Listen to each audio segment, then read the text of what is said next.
lasten mehuhetki päättyi ikävästi. On musta enkeli ja vei päivän sankareen.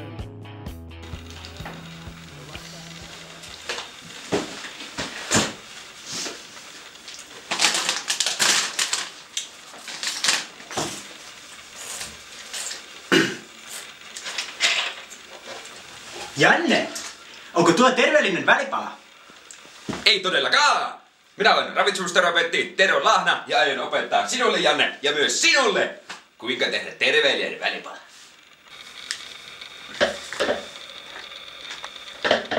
Hyvää päivää. Tervetuloa Semantien keittiöön.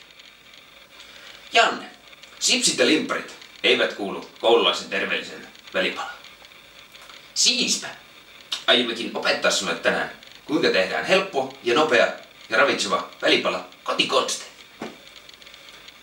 Janne, miltäs munuaismuhennus kuulostaisi? Huonolta. No, entäpäs sitten vaikka letut? Hyvältä. Siispä teimme lettuja. Käydään toimeen. Lettujen tekeminen aloitetaan perinteisesti lettutaikinasta.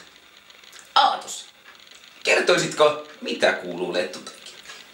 Lettutaikinan tekemiseen tarvitaan vispilä, kulho, mitta, kananmunia, maitoa, suolaa sekä vehnäjauhoja.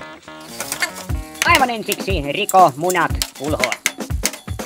Varo, ettei munan kuoria mene sekaan. Vatkaa munien rakenne rikki, kierre vispilällä. Lisää maito.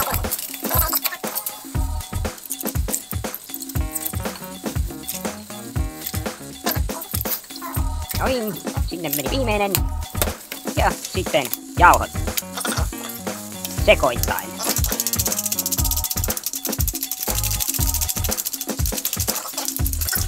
Vielä vähän lisää jauhoja, noin. Ja lopuksi laitellaan suolaa. Apukädet ovat tässä tarpeen. No niin, nyt kun lettutaikina on saatu valmiiksi, voimme aloittaa kaikista mukavamman touhun, eli lettujen paistamisen. Aatos! Meillähän on täällä jo valmiina paistin tarvikkeita. Mitäs Kyllä. siihen kuuluu? Siihen kuuluu tietysti taikina, kauha, paistinlasta, voita sekä paistinpannu kuumana. No niin, aletaanpa sitten paistamaan. Ensimmäiseksi pannulle laitetaan voita. Varmista, että pannu on riittävän kuuma, että voi sulaa. Sitten lisätään lettutaikinaa kauhallinen. Ja sitten vain odotellaan.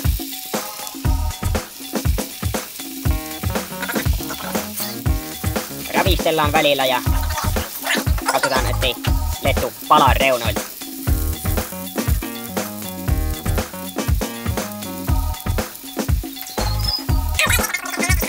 Sitten kokeillaan ja käännetään lettu lappeelle. Sitten vain odotellaan.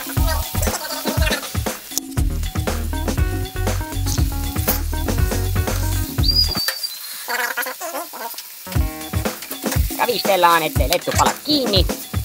Käännellään hieman ja laitetaan lautaselle. Mielellään suoraan. Katsotaan, miten minulla menee.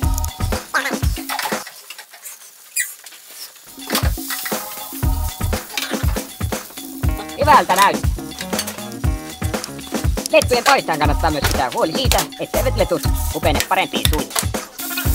Samalla kun lettuja paistellaan, voidaan valmistella täytteitä tässä kermavahdon patkalla. Sitten hieman sokeria sekaan antamaan makuun.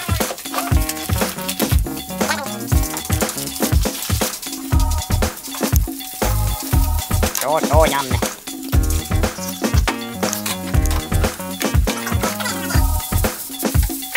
Muista myös kattaa pöytä. Noin. 3. Muista vahtia muita ruokailijoita, jotta eivät he täytä mahansa muilla eväillä. Lettuja paistaessa muista käyttää taikina viimeistä tippaa myöten.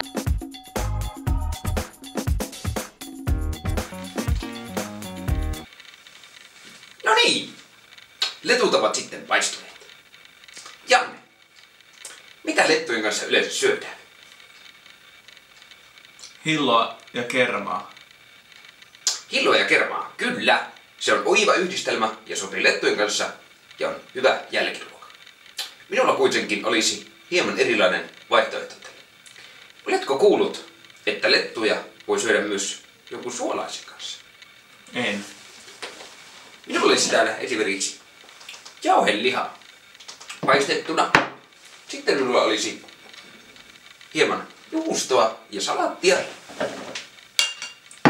Ja kastiketta. Kermaviinikastike.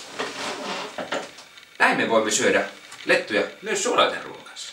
Ne ovat vähän niin kuin tortilloita, mutta ovat kuitenkin lettuja. Kokeillaanko? Kokeillaanko? Ei kun syödä.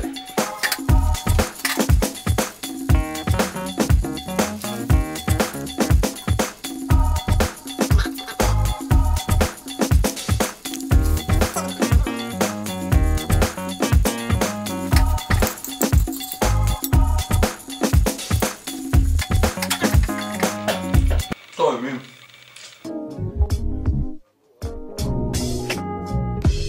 Ruokamiestä pyöristää. Rakastan syömistä. Syön kunnes kuolen. Syön ja lautasen nuolen. Ruokamiestä pyöristää. Rakastan syömistä.